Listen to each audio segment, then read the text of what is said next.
Hey guys, my name is Tom. I hope you're smiling and it's been a good day for you. And in this video I am going to show you how to find what we call the normalizing constant for a probability function. And this is a joint probability function. So let's begin. Say you're given a function that has the following form: f of xy equals c times 2x plus y. This is what we call a joint PDF. Or PMF, because this one is discrete. Okay? And what we want to do is find the c, which is known as the normalizing constant, so as to actually make this a genuine probability function. Which means all the probabilities will add to 1 and not some other number. So how do we do this? Well, I have a grid on the right, but I will not use this one. I will build my own so it's more colorful and easier to see.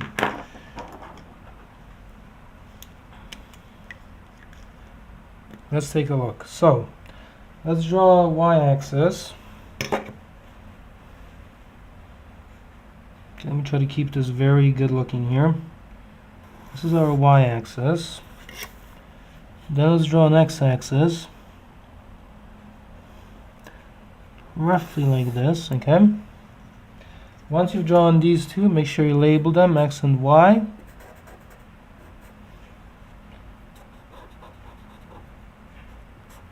Okay. Once you have this in place, mark the axes with numbers and keep the spacing very uniform. So this is the origin. Then this will be our x equals 1. X equals 2, 3, 4, and 5. Then we will have along this one 1, 2, 3, 4, and 5. So x-axis, y-axis. This is our joint PDF. And what's given also in the statement of the exercise is the following. 0 is less than or equal to x, which is less than or equal to 2. And 0 is less than or equal to y, which is then less than or equal to positive 3. Okay?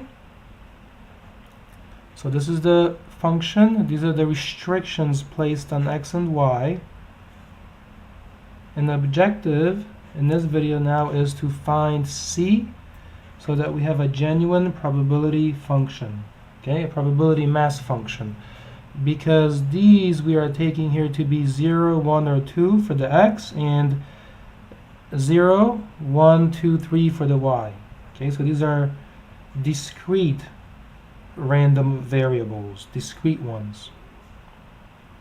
Well, with this in place, the question is, where do we begin? Well, you want to make the process as clear as possible. So the other step now may be this. Take your x's, choose the first value of x, which is 0, and once you've chosen this value of x, travel up the y-axis. This is like fixing the x and varying the y. You see? Look at my fingers. The x here, this is this finger on the x. That is not moving. But the y is changing. And then we will label the points and evaluate the probability at each of those points. Okay? So I'm going to have to switch to a finer point on my marker. So the coordinates of this point are 0, 0. Okay? Let me see whether I can get a more intense color here.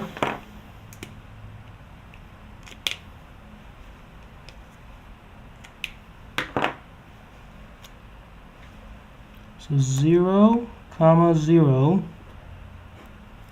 There we are. Now, that's the first point. What you have to do is evaluate this function at that point. So that will give c times 2 times 0 plus 0, which of course will just be 0. Then you go up to the next point over here. This is where y is 1 and x is 0 still. So evaluate the function at that point. C times, and the c is being kept. We don't know what the c is. Okay, so you've just got to keep it with each value of the function. At the end, we will add and solve for c. So here's c. Plug in the values, the coordinates of that point. So those are 0, 1. So 2 times 0 plus 1. At the next point, you will do another c and evaluate the function. That's still 2 times 0 plus 2. And at the last point, c times 2 times 0 plus 3. Okay? So these are the values of the function at each of these points, including the origin down here. Okay, and notice that when I did this, I fixed my x, I held my finger here, and then I just moved up the y-axis. Okay, now let's do the same thing at this point here. So now here x is 1 and y is 0, so we write c of 2 times 1 plus 0. Now we've got to start adding points to our grid. So now the next point is where they're both equal to 1. So that is c, and then we have 2 times 1 plus 1. Now we have to add another point. I'm doing this very slowly so you can see the process unfold. C, and then we have 2 times 1 plus 2. Okay, and then the last point is this one here. So that is C 2 times 1 plus 3. Okay, so these are our probabilities where x is equal to 1, but the y varies vertically. You could also do this by fixing your y and then varying the x. It doesn't matter, you get the same result. Okay, so now let's go over to the next entry where x is equal to 2. So that's now c 2 times 2 plus 0. We have to add a new point. Okay, so that's c, and then 2 times 2 plus 1. We've moved up 1 along the y. Next one. Oops, that one is all deformed. C 2 times 2 plus 2. And the last point in the grid of points is this one. And that is c, and then 2 times 2 plus 3.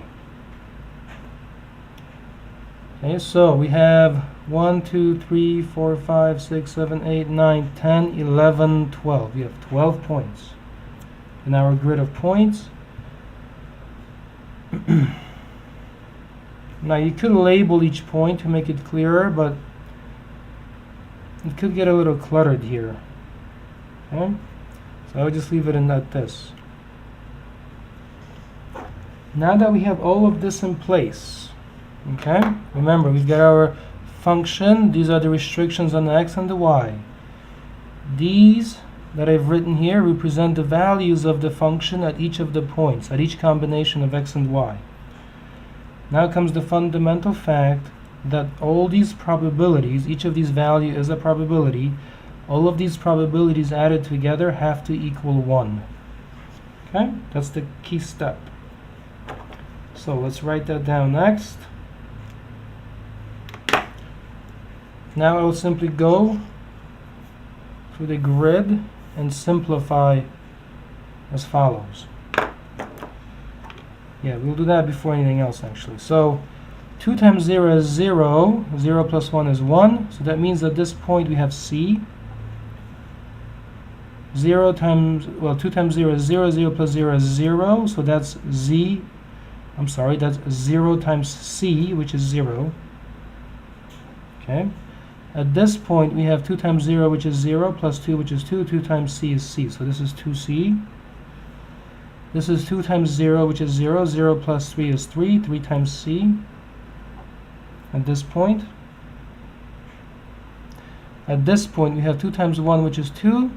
2 plus 3 is 5. 5 times C is 5C. So over here, we have a 5C. At this one, we have 2 times 1 plus 2, so that's 4C. At this one, we have 2 times 1, which is 2. 2 plus 1 is 3. So we have 3C. Down here, we have 2 times 1, which is 2. 2 plus 0 is 2, times C, which is 2C. Okay. At this point, we have 2 times 2, which is 4. 4 plus 0 is 4. 4 times C is 4C. Same thing applies here. So this is 2 times 2 plus 1. That's a 5. So that's 5C. This point here is 6C. And that point is 7C. So this is our probability at each point expressed in terms of C. All we have to do now is add these together. So that is the next step, and set that equal to the number 1.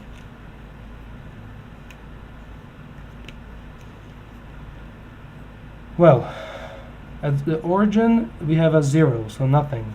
At this point you have C plus 2C plus 3C, and then you just add up all of the C's that you see. It's funny. Alright. C plus 2C plus 3C plus 2C plus 3C plus 4C plus 5C plus another 4C plus another 5C plus another 6C plus another 7C. And all of this equals 1 because these are probabilities. Now we will solve for C. So you can count these, freeze the video and count these if you like, but it turns out to be 42C. So 42C equals 1, which means that C equals 1 over 42. This is the value of the normalizing constant. This is the number that ensures that we have a genuine probability mass function. Which means now we can rewrite this quantity as f of x, y equals 1 over 42, and then 2x plus y. And that's the first step. So this is quite an elaborate procedure, but smile through it, be positive. And then in the next video, I will talk about actually making use of this. So thank you for watching.